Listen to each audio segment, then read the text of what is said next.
Hamitakiapi, Dayanyahipi, Mishaila Bowman Amakiapi, Sisseton Wahpeton watätemna, Dakota, Ampetugde Nina Iomakpi, Awanyankapi. Hello, my relatives. My name is Mishaila Bowman. I'm going to be your facilitator for this evening's Gifts of the Plant Nation program. Wakan Tipi Awanyankapi, formerly known as Lower Failing Creek Project, hosts this webinar every season so that we can highlight one of our plant relatives per season and talk about their cultural value, their stories, all of their gifts of medicine, and how they provide for not only us two-leggeds, but our bird relatives, our insects, and our ecosystems. So we're really excited to present this evening's program where we will be talking about waḥpe, wash-tey-mna. Waḥpe and Dakota Iapi, our Dakota language, means leaf, and wash-tey-mna means the really, really good smell.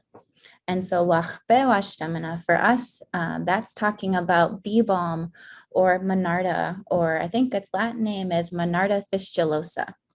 And so waḥpe, wash-tey-mna is the Dakota word for this plant relative. It talks about how the leaves smell really, really good, and the spirits love the smell of our plant relative.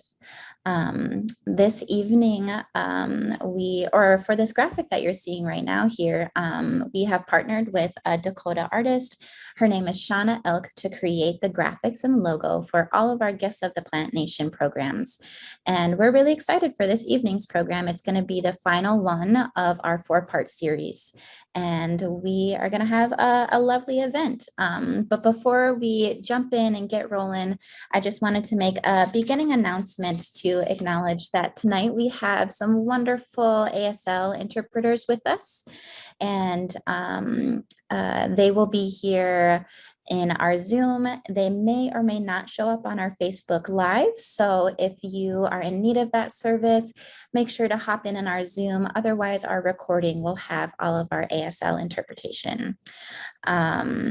I also want to let you know that our program tonight will last from about 6 to 7:30 with our 3 sections of our program here. We will finish out in a Q&A. If we could go to the next slide, I can briefly introduce our presenters for this evening's program. First, we're going to hear from Fern Renville, who is Wakan Tipi Awanyankapi's Dakota Cultural Educator. And so for our Gifts of the Plant Nation program, which this evening we will be focusing on waḥpe, wash-tey-mna, or Monarda, or also known as bee balm. This program is really lovely because we get to hear from Dakota elders about the stories of this plant relative, while also hearing from other staff here at Wakan Tipi Awanyankapi about this plant relative and their medicines, their gifts to us spiritually and physically, as well as the gifts of this plant relative to our ecosystems here. And so after we hear from Fern, we're going to hear from Jenna Grey Eagle, who is Wakan Tipi Awanyankapi's Environmental Justice Educator and Stewardship Coordinator. And finally, we will hear from Gabby Menomin, who is Wakan Tipi's Restoration Manager. As we're going to be talking about our plant relatives tonight, I want to remind everyone and invite everyone to Wakan Tipi Awanyankapi's Pollinator Festival, which will take place on August 6th. So make sure that you are signed up for Wakan Tipi Awanyankapi's newsletter to get more information on this year's Summer Pollinator Festival, which will be really great. And it will be kicked off with a Holland Pollen 5K. So if you're a runner and you want to give back to Dakota people in your community and the environment, this is a really great event to attend, to run in, and to be a part of. And so before I hand it off to Fern to talk about waḥpe, wash-tey-mna, or bee balm, I just want to say that the Gifts of the Plant Nation webinar series is in part made possible by the voters of Minnesota through a grant from the Metropolitan Regional Arts Council, thanks to a legislative appropriation from the Arts and Cultural Heritage Fund. I'm really excited for this evening's program. Monarda or Balm or waḥpe waÄtemna is, as a lot of you probably know, that beautiful bright purple flower that comes up usually towards the end of June, early July. And this plant relative, it has so many gifts and so many cultural, so much cultural significance to us as Dakota people and as Native people in general. I hope you all enjoy this evening's program and learn from our wonderful and powerful and knowledgeable Native Wian that are going to be teaching us tonight. And just as a reminder, if you have any questions, we will have a Q&A section at the end. If you're on Zoom, feel free to participate in our Q&A section that we have on Zoom. And if you're on Facebook Live, you can type your questions in the chat. And we also will have a survey that we would love for y'all to fill out towards the end of the program too. So I just want to say Dayaya Hipi, welcome again. And let's get to learning about waḥpe waÄtemna, or plant, or Balm in Monarda. So with that, I'm going to hand it off to Kushi Fern. Good evening, everyone. Fern Renville Emakiapi. My name is Fern Renville, Da Makota. I am Dakota. Lake Traverse Reservation Hemantaha. Sisseton Wahpeton Oyate Edamawapi. St. Paul Edwati. Atewaye Rob Renville Echiapie. Inawaye Jan Salazar Echiapie. I'm from Sisseton, South Dakota. I'm enrolled at Sisseton. My parents are Rob Renville and Jan Salazar. And I live here in St. Paul now. And I'm really happy to be here this evening.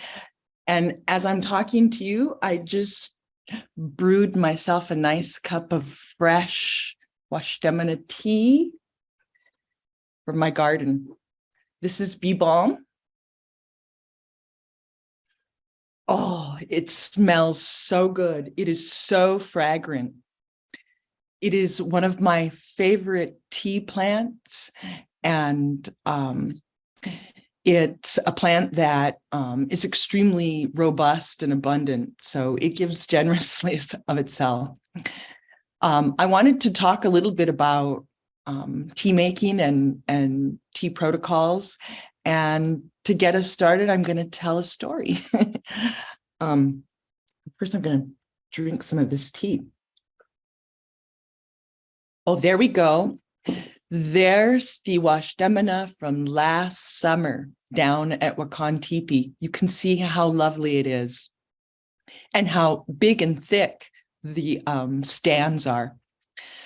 So the story I'm going to tell you is the story of Makatomichia, the earth beans. This is a story that has been made very famous by Mary Louise Defender Wilson.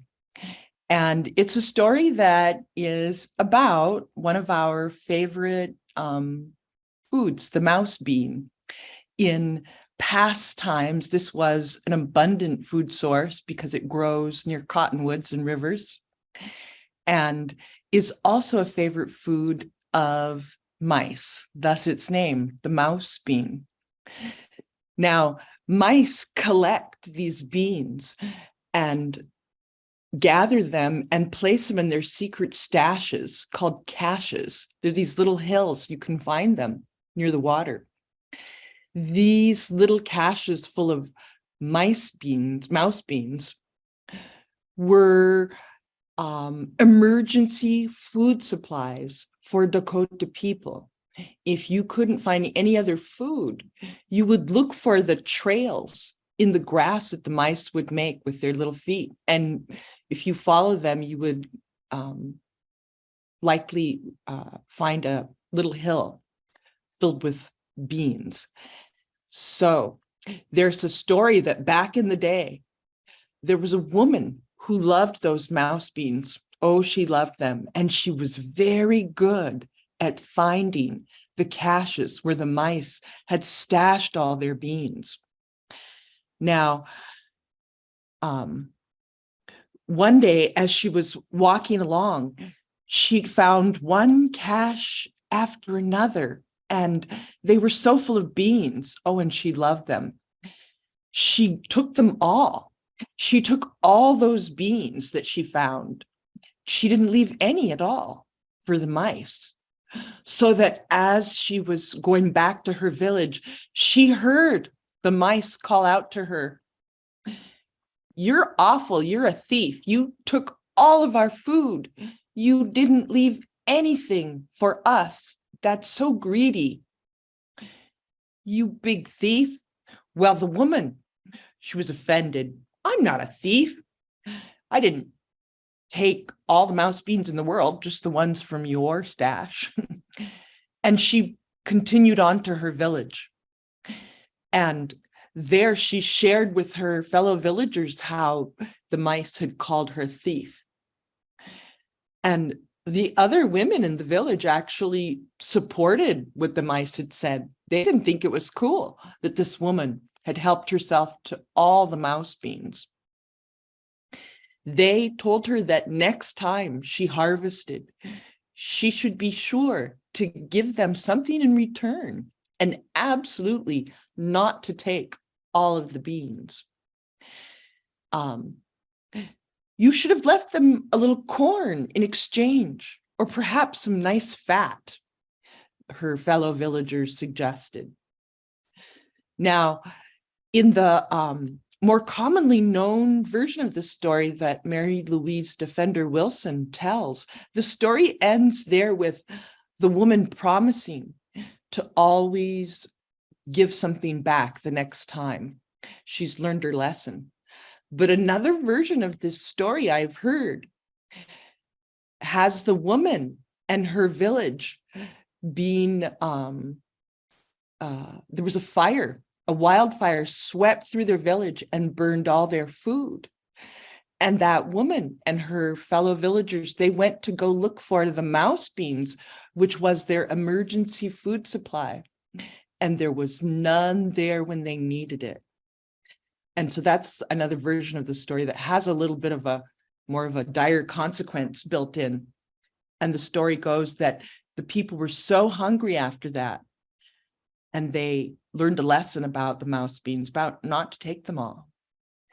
So that story, as you can hear, is very much about how much of all of these plant relatives we help ourselves to, remembering that we're not the only ones dependent on these plants. The pollinators and the birds and all of the plant relatives, they all need the things that these plants give them as well. So bee balm is a plant that grows very well here in its homeland. And I would say it's not one of the rarer flowers to find, but it is still a wildflower that you don't see it as often as we would wish in the quote unquote wild. So when we do find some bee balm, say it's not in your own garden where you're growing. By the way, bee balm is so easy to grow. If you are familiar with anything in the mint family, you'll know how robust it is. So when you find your bee balm that you want to harvest, you want to make sure that this is growing in a place with clean soil. You want to make sure that the amount that you harvest is sustainable. You don't ever want to take more than a third of a plant or of a stand of plants. But even I think a third is actually a lot. So you want to be mindful of how much you're going to take, keeping in mind that others might want to harvest too. Now, the thing about bee balm is that it's a little bit like a few other plants I can think of, including nettle. These plants actually don't mind a little loving attention from us. And if we cut some of their branches off for tea, the plant will send up more branches. And one of the things about bee balm, about wash-tey-mna, that is really important is that it's a really good plant to support our respiratory health during this summer of poor air quality. All of that air pollution that we've been breathing, we really want to support our respiratory system right now. And wash-tey-mna is really wonderful for that. But this plant needs the same things we do: water, sun, and fresh air. So if these plants get too crowded together, they actually tend to get more illnesses. So by harvesting some of the branches for tea, we're actually helping to create better air circulation for the plants. And that actually makes my wash-tey-mna that's growing at home, the part of the plant where I have been harvesting is stronger. It's less crowded than the other plants. So we can not just harvest sustainably, but we can actually harvest in a way that promotes and encourages more growth. The other thing we don't want to do is to cut leaves off of a stalk. You want to cut the whole stalk and then either hang it upside down to dry it or strip the leaves off. But you don't want to just cut leaves off of a plant. If you take the whole stalk, the plant will send up another one. But if you just cut leaves off of it, you're just taking away its ability to make food for itself. So you might take just the leaves thinking you're doing less damage, but no. The other thing you want to do is make sure to harvest your medicine herbs in the morning. Harvest them before it gets hot out, but after any or dew has evaporated. And you want to harvest them. The bee balm is wonderful right now. And the thing about bee balm, about wash-tey-mna, is the leaves and the flowers are medicine and tea.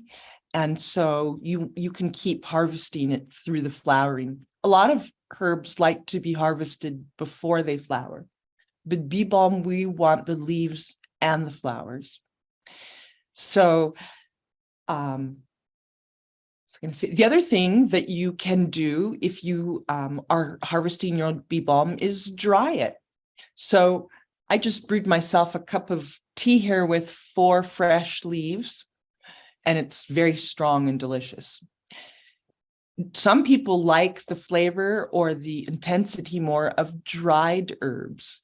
And so you can experiment and see how you like teas, how wash-tey-mna is dried or fresh. And there are times for both. What you want to do is just lay the leaves out someplace very dry. A table with a baking rack or flat baskets for drying are wonderful. If you have a dehydrator, that's fantastic. Some people like to use their ovens on low, but I feel like the heat is just even a little too much. So I like to just dry them in baskets in a cool, shady place. You want to dry your bee balm until it's crunchy. Can you hear that? It's crunchy. But you actually don't want to break up your leaves. That's the other thing. After the tea leaves have dried and they're nice and crunchy, and you want to put them, then you want to store them someplace airtight, mason jars. I love those. And you don't want to break them up until you make the tea. So store your leaves whole after you've dried them. And I forgot to say that when you harvest your leaves before you dry them, some people like to bruise or crush the leaves. You can lay them down on a table and just roll over them with like a roller like this. You can smash them in your hands. That kind of brings the oils up and makes for, I think, a more flavorful tea. But you don't have to do that. You don't, tea is very forgiving. But I'm going to turn this over now to Jenna and let her continue on with more about this amazing plant relative waḥtemna. By the way, I forgot to say that one more thing, and that is that there are ceremony stories and uses for this plant that we're not going to talk about here, but that if you are a Dakota person who wants to learn more about that, there's absolutely more to learn about this story and plant. And I will also say that it is kind of a man story. So that's another reason that I'm not sharing that story. But I appreciate the audience here hearing the story, and I'm going to turn it over to Jenna now. Thank you. Wopida, Fern, so much for sharing that. Like Fern said, our next presenter, her name is Jenna Grey Eagle, and she works here at Wakan Tipi Awanyankapi as the environmental justice coordinator. And she's going to talk about waḥpe, waḥtemna, or Balm, and all of their gifts of food and medicine. So you can look forward to hearing a lot of great recipes for both food and also medicines like salves. And also, if you are in the area of the Twin Cities or are looking to travel for a really fun event, I just want to plug one more time that Wakan Tipi Awanyankapi is having their Pollinator Festival on August 6th. And this is a great opportunity if you want to in person learn more about waḥpe, waḥtemna, and all of the other plant relatives that we've talked about so far in our program, that you should really come to the Pollinator Festival and attend our in-person plant medicine walks, which will be with Luke and Linda Black Elk, and then some of our youth here from the Wakan Tipi Awanyankapi's youth program will be also leading some plant walks as well. So make sure to come out to the Pollinator Festival on August 6th to learn more about this wonderful plant relative in person. And for now, we can learn some more in this wonderful webinar. So I'm going to pass it off to Jenna to introduce herself, and so that we can all learn a little bit more about Balm and their nutritional and medicinal benefits.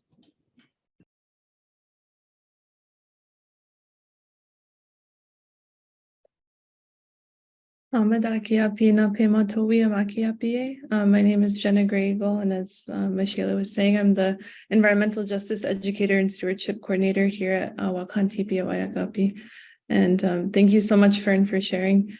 And I just wanted to talk a little bit more about some of the common names, I guess, or waḥpe, waḥtemna is the Dakota and Lakota term, meaning like the leaves smell really good. And I always grew up hearing it as like mini waḥtemna, like it's like our perfume essentially is kind of what I've always heard growing up. And so I know that for me, I really, really love the smell. And I know that I would say it smells very similar to like a mixture between like oregano and thyme, but maybe like a little bit more intense than that too. And I also wanted to mention another common name is bergamot. I hear a lot of people say bergamot, and I made that mistake by ordering bergamot and not realizing that you're supposed to say wild bergamot, because bergamot is like a citrus fruit, I think, in the Mediterranean. So it's really important to say wild bergamot if you're going to order it for seeds, or if you want to look to order any products with it. And then Balm, of course. And yeah, I'm just excited to talk about some of the nutritional benefits. So if you can go to the next slide, please. So yeah, as far as medicinal benefits, it's very high in vitamin C, vitamin B6, and thymol. And thymol is a really common ingredient in mouthwash, actually, and then dietary fiber as well. And then it has the properties of being anti-inflammatory, antiseptic, antimicrobial. It's a decongestant, analgesic. It's antifungal, anti-irritant, and it's a really good digestive property too. So with all of these benefits, internally, you can take this plant and it can relieve things like common cold symptoms and a cough, such as like a sore throat, mouth sores and toothache. So you can actually make a mouthwash out of it. And then it's also really good for nausea, vomiting, bloating, and then it's a really good natural reliever of anxiety and stress as well. It can also be used for menstrual cramps, congestion, and steam. So I just found out from Fern recently that because I thought my mom was the only one who did this, but my mom used to put herbs and medicines in like a boiling pot of water, and then she would put a towel over our heads and like make us put our heads over that. And I remember she would do that with bergamot and like sage and stuff. And but then I just found out Fern does that too and calls it like a mini sweat. And so, and I was happy to hear. I was like, okay, I thought maybe it was just my mom who made us do that. But yeah, anyway, it also aids in digestion. It can also improve your appetite, and it can reduce muscle spasms as well. So it has a ton of benefits if you're looking for any relief in any of these things. And then externally as well, you can make a poultice for cuts, and that it can help speed up healing. And because it has the antimicrobial properties, it can really help with seborrhea. So seborrhea is like a red rash that can develop in like the oily areas of your body. It can cause things like dandruff and such. And so if you're looking for relief in that, you can make a salve out of that, out of bee balm to help with that. And then some people also make a wash or like a poultice for sore eyes as well. And yeah, I think just want to mention too that both the leaves and the flowers are edible, whether they're raw or they're cooked. So it's a really easy plant. If you have access to it, it's really easy to get those medicines. And yeah, as a gardener too, I just want to say it's a really good companion plant for tomatoes as well.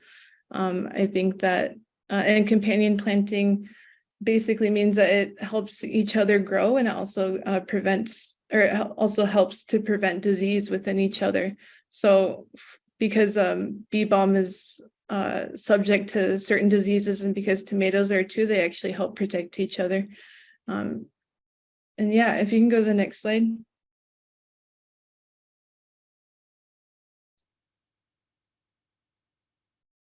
Okay, and yeah, I know Fern talked a lot about the harvesting of this plant. I just wanted to talk a little bit more, because it's always good to hear things twice, especially if you're just getting to know this plant. But as far as harvesting, I would say that as Fern was talking about, I'd say it's like a very relational harvesting. You don't want to see a plant overcrowding, and you don't want to see it become susceptible to disease. So I know that if you're just planting bee balm, they do take about 2 to 3 years to mature. So I would wait if you have just now planted them at least 2 to 3 years, just so that they can establish well. And then I would say harvest time is usually about mid-July to September. I know that's kind of changing sometimes. Sometimes I've found them in early July, and sometimes I've seen them growing past September, but I would say mid-July to September is a really good time to harvest, especially if you're looking for the flowers. And yeah, and they're also, both the leaves and the flowers are edible raw or cooked. And I would also say that, as Fern was talking about, if that you're seeing overcrowding, that this plant is really susceptible to powdery mildew, and I would watch for and so powdery mildew is basically like a white film that can grow on the leaves and the flower. So I would watch out for that if you're going to harvest. And a way to prevent that is to leave them enough space. They like at least 18 inches of space to grow. But if they're overcrowded, they're gonna be susceptible to mildew. They might not bloom, and they just wouldn't establish very well. So they really like sun, and they really like air circulation. So if you find a patch, even like this patch in this picture, like I would say it's okay to take some of this from this patch, just because they are overcrowding, and yeah, you wouldn't want them to become too overcrowded at all. And if you can go to the next slide.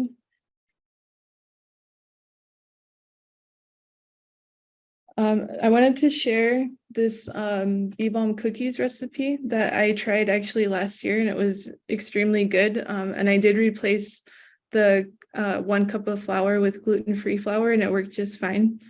But yeah, you can use either fresh or dried bee balm flowers and the leaves in this recipe. And I would say too that that I didn't use nearly as much sugar in the recipe either, and it still came out just fine. But yeah, if you want to take a picture of this, I'll give you 10 seconds, just because I I don't want anybody to miss this.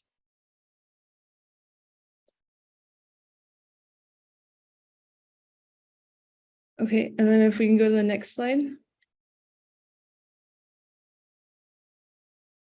And so this is like more of an external recipe. So if you're looking for something to help with rashes, or something to help externally, such as cuts and stuff, making a salve is actually relatively pretty easy.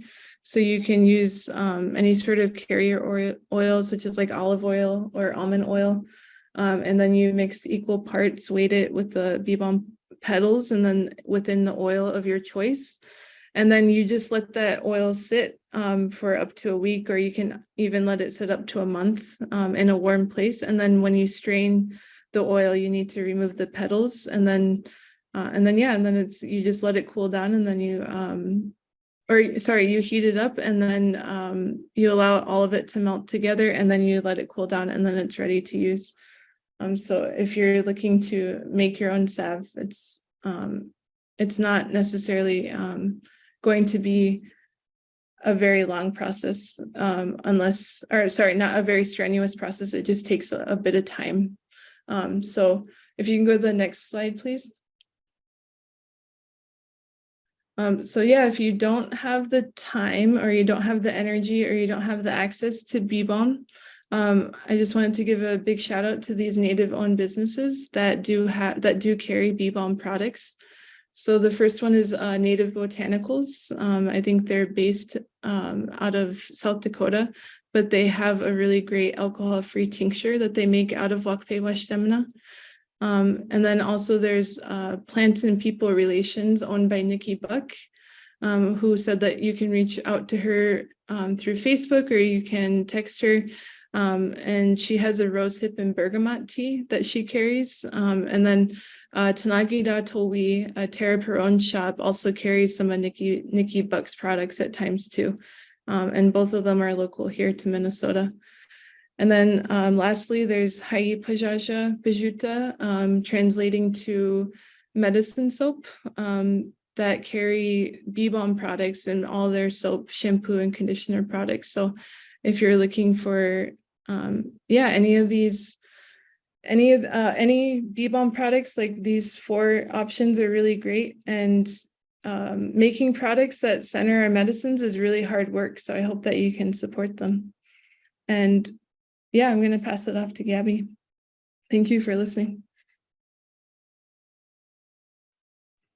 Thank you so much for sharing, Jenna. I wanted to make a quick announcement to folks that are tuning in, that if you have any questions for any of our presenters, to please type them in the chat if you're on Facebook Live, or use the Q&A option for Zoom, because after we have Gabby present, we'll do a brief Q&A section.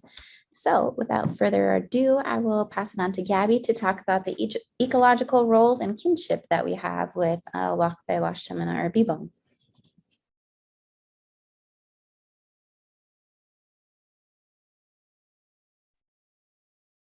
Right. Bonjour, Jayak, Kwekab Nukdishnakas, Hello, everyone. My name is Gabby Menomin. I come from the Forest County Potawatomi community up in northern Wisconsin, and I am the restoration manager here at Wakan Tipi Awanyankapi. So I'm going to talk a little bit about the ecological roles and the kinship roles of bee balm. So in my language, we call bee balm a mowish. So amo means bee, and wish is kind of a word for plant. So it's the bee plant, and I'll talk about kind of why our community calls it the bee plant. So could we go to the next slide? So the Latin name for bee balm is Monarda festuosa. Other common names, I've seen it be called bee balm, Monarda, bergamot. I've also seen it referred to as lemon balm as well. It's a little less common of a name, but I have seen it. So wild bergamot is in the Lamiaceae family, which is the mint family. Really key distinguishing feature of the mint family is the square stems. And so some native plant species that grow here in Minnesota that are part of the Lamiaceae family related to bee balm are sage, some of the hyssops, wild mints, wild catnip, bugleweeds, some other plants that are in the mint family, but not necessarily from here in Minnesota, are rosemary, thyme, oregano, basil, spearmint, and peppermint. So another distinguishing factor about the Lamiaceae family and with bee balm as well is that they have chemical compounds that a lot of bugs do not like. So these plants in the mint family and bee balm are really good for making insect repellents as well. You can I've actually just used crushed up leaves like in the field and rub them on my neck to keep mosquitoes away from me. It does work, but I mean, I've seen people make balms and sprays with bergamot in it also. So bee balm likes generally a little more drier habitats. They can tolerate some semi-wet conditions as well, but generally they really do well in prairie conditions. They also can be found along the woodland edges and oak savanna edges as well. You can find them often in ditches and along roadsides and fence lines. And bee balm is an indicator of really high quality prairie systems. So if you see these like large populations of bee balm growing in an area, you know that the prairie system is doing fairly well. Bee balm was also fairly drought tolerant as well because they live in these drier habitats. They can withstand drought periods very well. Like Jenna was saying, they're pretty prone to powdery mildew when they get in these dense patches. So being in drier conditions is actually more favorable for them. And they will still bloom during most drought conditions unless it's a pretty severe drought, which is pretty amazing. They're a very tough plant and they take very easily into their environments. They have these roots called rhizomes, which are these lateral roots that grow under the soil surface. And these rhizomes, even if you just have a little partial chunk of the root rhizome, it can resprout. So these plants are very, very hardy, very tough, very eager to grow. Also, because of these rhizomes, they can withstand earth moving. So if you have construction vehicles coming in and actually physically moving the dirt around, as long as those rhizomes stay within the dirt, they can actually resprout after that, which is a very special quality of them.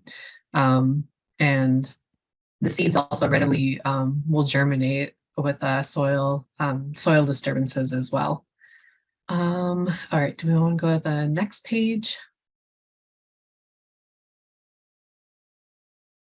So I'm going to talk a little bit about how to identify bee balm or wild bergamot. So I think the easiest indicator is the flower heads. If you look in the center here, so the bee balm that grows here in Minnesota and much of the Midwest is this very light purple, almost lavender color. I haven't seen it personally, but I've heard other people talk about when they harvest bee balm further south, like in Iowa, or even some areas west of here in South Dakota and over there by Montana, they get almost a pink variety of bergamot. I haven't seen it myself, but it is out there. But the one that grows here in Minnesota is more of this very pale purple color. And so the flowers, you can see them mostly with a single flower on the stem, but you will also often see 2 to 3 flowers per stem as well. They do tend to branch off, especially if you're harvesting them. They readily reflower and resprout flower heads if you harvest from the flower stems. The next thing I wanted to point out is the leaves. So the leaves are going to be these green lanceolate-shaped leaves. They have very minute hairs, especially on the bottoms of them. Sometimes you can see the hairs on top. And the leaves are going to be orientated in an opposite pattern. So you're going to have 2 leaves that are right across from each other. And as you go up or down the stem, then it's a 90-degree turn with 2 more leaves. And so the leaves also have this coarse serrated edges as well. Almost looks like tiny little teeth on them. As I mentioned before, with bee balm being in the Lamiaceae family, it has a square stem. I couldn't get a good picture of it, but if you were to make a clean cut on the stem, you can see that it has those 4 edges on it, that square stem. After the flowers have been pollinated and are going into seed, they have these brown clumps, and they'll dry out and they'll become this like pretty dark brown color. And you can kind of see in that picture, but they have very, very tiny seeds. And because each of the petals, after it's pollinated, the petals fall off, and what we're left with is a tube. And there's several hundred seeds per tube, and it has quite a bit of tubes on the flower head as well. And when in doubt, if you're still having troubles identifying it, what I find super helpful, especially in the springtime, because I'm not super great with identifying plants when they're first coming out of the ground, is you can do the smell test. So Jenna and Fern both mentioned this, but but bee balm is a very fragrant plant. Some people describe it as having this thyme, oregano, mint combination smell. But the reason that it is also called bergamot or wild bergamot is because it has this very strong citrus smell, very much like the citrus bergamot that's used in Earl Grey tea. So so if you're having troubles and aren't really confident in your identification of plants, doing the smell test with the stem test is probably your best bet, and will help you identify the plant as well. And so yeah, like Jenna was saying, very prone to powdery mildew. You can actually still eat and use the leaves that have powdery mildew on them. They aren't toxic to people at all. And generally they don't harm the plant too much. They just decrease, they kind of stress out the plant. And like Jenna was saying, they may not flower that year if they have powdery mildew pretty bad.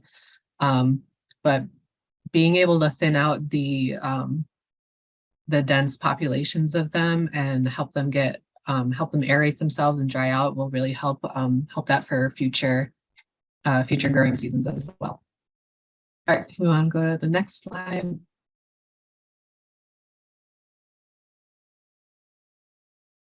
So bee balm can come in a lot of different colors. So the wild ones are going to be more of that very pale purple, very pale, almost very pale pinkish purplish color. But there's many different cultivars as well. So the horticultural world has taken bee balm and made these things called cultivars, which is just genetically isolating specific characteristics of the plant to create plants that are really good for like landscaping and aesthetic purposes. And so this is a really cool picture that I found online that kind of shows the different color variations that the bee balm can have. So like way in the back in the right, you can see that the cultivars can sometimes be this very deep, dark purple. You get that lighter, paler purple that you see with the wild varieties. And then you can get different hues of pink as well, a really deep pink, almost magenta, to a very light pink and something in between. They can also come in almost scarlet red as well. And so I just wanted to point that out that in the wild, you're going to see more of that light purple, maybe a slight pink to it. In people's gardens and in landscaping, you're probably going to see these other color varieties. I've heard that the cultivar varieties aren't as strong in their medicine as the wild varieties.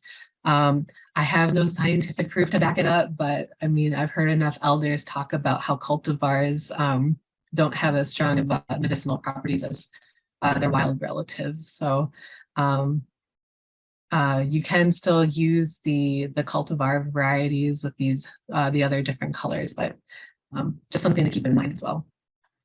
If we want to go to the next page. So some lookalikes of bergamot. So ironweed is one that grows in the prairie that can kind of be mistaken for bergamot, especially for the cultivar varieties that has that deeper, darker purple to it. Blazing star can also, another prairie species can also, the flower heads can also look very similar to bergamot. One that I had struggled with early on in my plant identification days, I often confuse the flower heads of spotted knapweed with wild bergamot.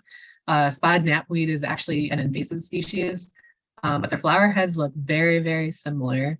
But the spotted knapweed is going to have these like very, very thin leaves to them, very minute and delicate stems and leaves. And then also some of the native and non-native thistle flower heads can look very similar to bee balm as well. So I just wanted to point some of these out because while I think that bee balm is very easy to identify, I understand that some people who are new to plant identification, maybe not as confident in their ID skills, might confuse bee balm with some of these other native and non-native plants as well. All right, if we want to go to the next slide. So I want to talk a little bit about the kinship roles that bee balm has. And so this picture here is the seed heads. This looks like either early fall or late fall or early spring after they've lost all their leaves, and the seed heads are just hanging out. So some of the kinship roles that bee balm has with the environment, and I'll get more into detail with this, but its biggest role that it has in the environment is supporting native pollinators and insects.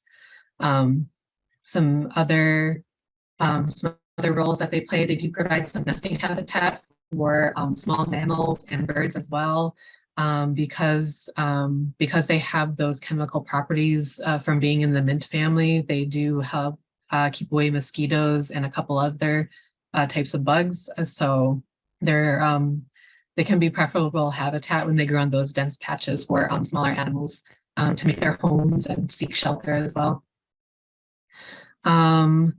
Some kinship roles that bee balm has with different wildlife. So generally, by larger and smaller mammals, bee balm is not browsed because of that.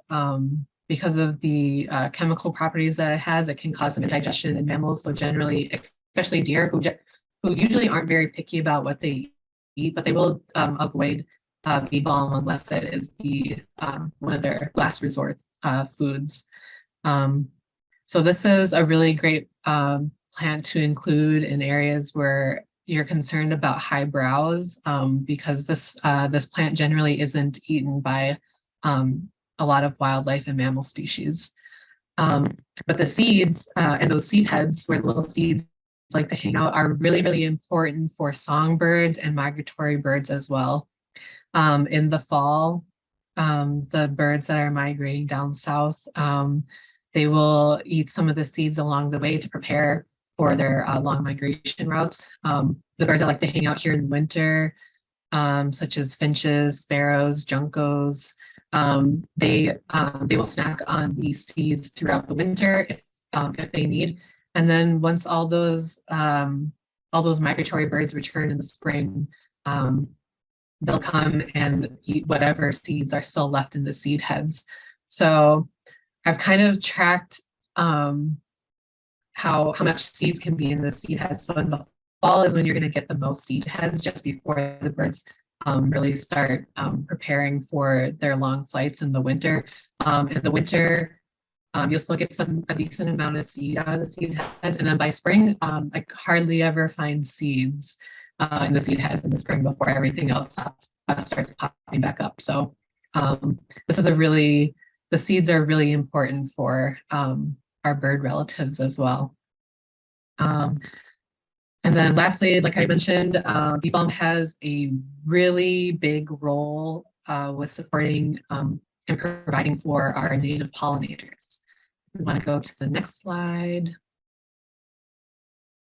So here are just a few examples of pollinators and insects and insect relatives that bee balm supports. So bee balm is a pretty characteristic plant and a preferable plant for a lot of our native bumblebee species. One of them being the rusty patch bumblebee, which is an endangered species here in Minnesota. Besides wild geranium, the rusty patch bumblebee really loves to come forage and eat from the wild bergamot. And so other bumblebee species and long-tongued bee species can include our native bumblebees, some minor bees, some cuckoo bees, leafcutter bees will sometimes come to these. And bee balm also has 3 species of native bees that are specialized for wild bergamot or bee balm. One of them being the small black bee, and its Latin name, and actually the species part of it, the second part of it actually is monarde. So this is this little black bee here in the bottom left corner is one of those specialized bees that only visits Monarda. And there's 2 other native bees as well that will only visit Monarda. Let's see what else we have. Some of the helictid bees will also collect pollen from bee balm as well. And like I said, it is a favorite or one of the favorites of rusty patch bumblebees. And bee balm does pretty well with prescribed burns as well. It has a good relationship with fire. Because of those rhizomes, they're able to resprout pretty easily after fire disturbances. And prescribed burns and fire in general in prairie systems are really important for maintaining good quality, high quality habitat for the rusty patch bumblebee. Some other insects that like to come visit bee balm include wasps. Some wasps will come collect pollen and nectar. There are some parasitoid wasps that will come and take advantage of the other pollinators that are coming to visit bee balm as well. Because this flower, when it flowers, it really is a hub for so many different species of insects. There's, besides the different species of bees and wasps, hoverflies will also come visit, skippers, moths, and butterflies. You can see here in the bottom left corner that is a hummingbird moth, which is native here to Minnesota.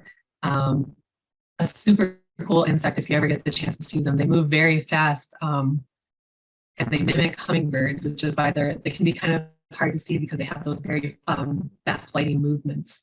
But the hummingbird moth is one of those species that really loves to come and visit wild bergamot as well. The ruby-throated hummingbird also enjoys coming to visit bee balm, and there's these cool little spiders called goldenrod crab spiders that I often see on bee balm. So for my community, we harvest the flower heads for tea. And I remember my first summer going out and picking wild bergamot or bee balm. I got super scared because I had noticed on almost every single flower head, there's these little pale white, almost pale green spiders. And they sit there with their arms out like this, and they wait for bugs and other bees and pollinators to come by, and then they'll grab them, as you can kind of see in the picture here. So not only pollinators come visit this, but it's also one of the favorite plants for this spider species to come and get its next meal. So if you're going to go harvest bee balm and you're kind of scared of spiders, just be aware that in some areas these spiders are pretty populous and can be found quite often on these plants, but they are of no harm to people, so I wouldn't worry too much. And then there's also a couple of different types of seed bugs that will come and eat the seeds as well. But yeah, bergamot is an amazing plant for so many different pollinators. Really one of my favorite plants. So I just wanted to end by talking about how you can grow bee balm yourself.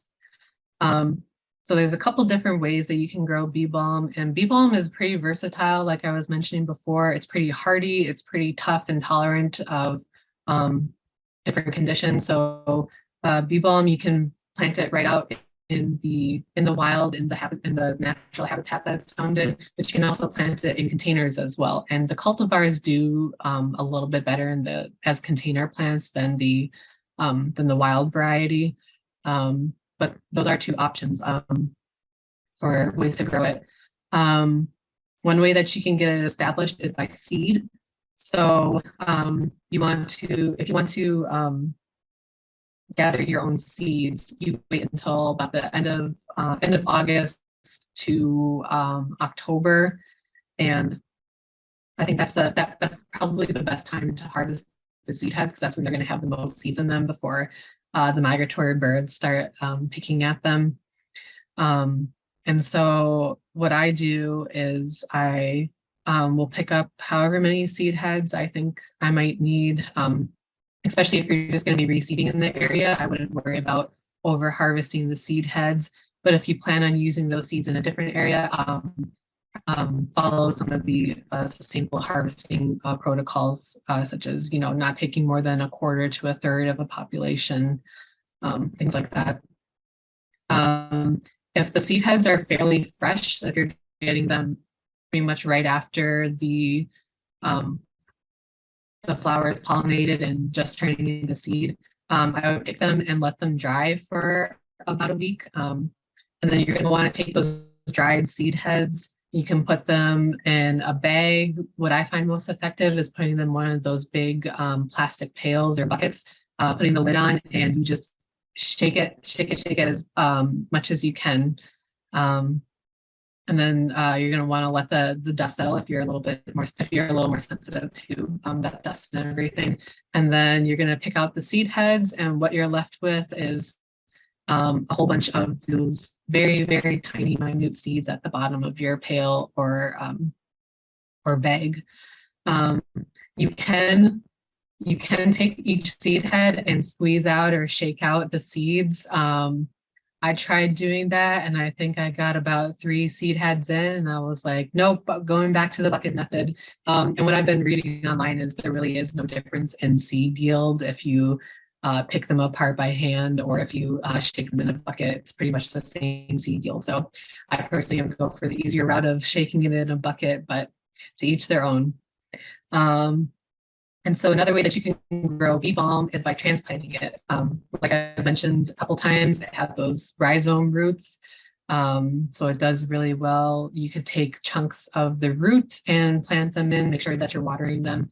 And then you can also just dig out the plant as it is, making sure that you get as much of that as much of the main root system as possible.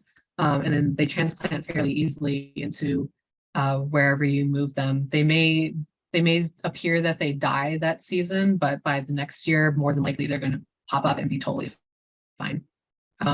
Just because plants, pretty much any plant in general, is pretty prone to transfer shock, or if you move them from an area, the root system just needs some time to recover, but they will come back after a while. And yeah, I think that's all I have for tonight, actually. Thanks for listening, everyone, and I'll turn it back over to Mishaila.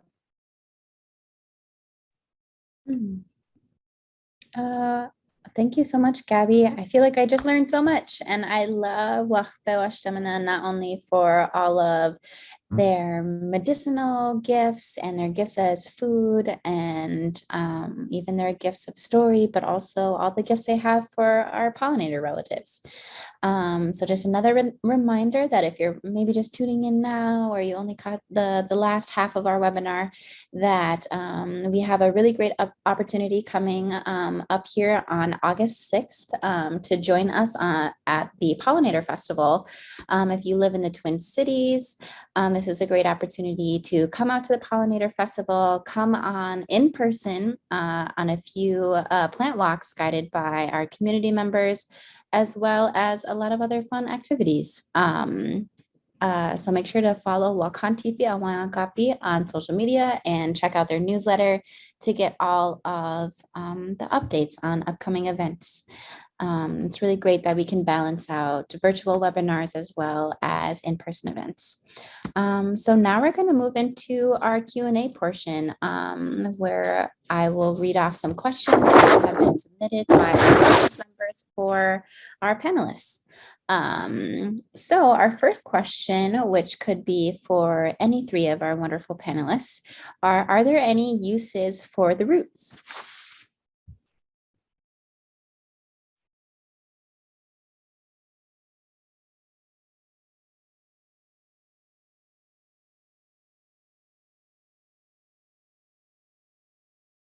Not that I've ever heard of. I think using the roots, most people I know, when they harvest, cut above the ground, just so that you don't disturb the rhizomes that Gabby was talking about. And I think that, yeah, as far as I can remember, I don't think I've ever heard of any uses for roots, unless Gabby or Fern, you ever have. No, I have not. I am not aware of any uses of the roots. Wonderful. Then another easy to transplant roots.